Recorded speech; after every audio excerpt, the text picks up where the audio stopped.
इसका ऊपर का उन्वान है ऐसी आयत जो कब्र में नेकियां पहुंचाने का बाइस है। अरे मरना मुझे भी है और मरना आपको भी है। ये 6 आयतें पढ़िए, पैगंबर की बात पर यकीन हो जरूर पढ़िए और ये 6 आयतों से फायदा हासिल कीजिए। मगरिब के बाद पढ़ें तो मौजू अलग है, हर नमाज के बाद पढ़ें तो मौजू अलग है, जिंदा रहें तो सवाब अलग है, मर जाएं तो सवाब अलग है। और अगर हर नमाज के बाद पढ़ने की आदत डाल ले तो क्या होगा?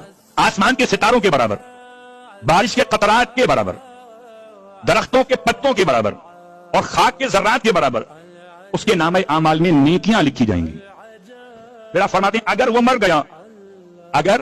गया तो ये जो नेकियां इसके नामे आमाल में हर नमाज के बाद पढ़े जाने की वजह से लिखी जा रही थी वो 10 टाइम ज्यादा हो जाएंगी। जिंदा रहेगा तो सिंगल है इनकी फिगर्स के एतबार से, मर गया तो ये 10 गुना है और ये तमाम के तमाम उसे कब्र के अंदर ट्रांसफर की जाएंगी। अल्लाह अकबर। आयत कौन सी है?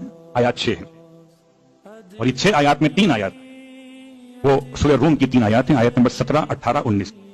और अब ये 3 आयतें सूरह साफात से हैं, आयत नंबर 180, 181, 182 और छोटी छोटी, घबराइए नहीं।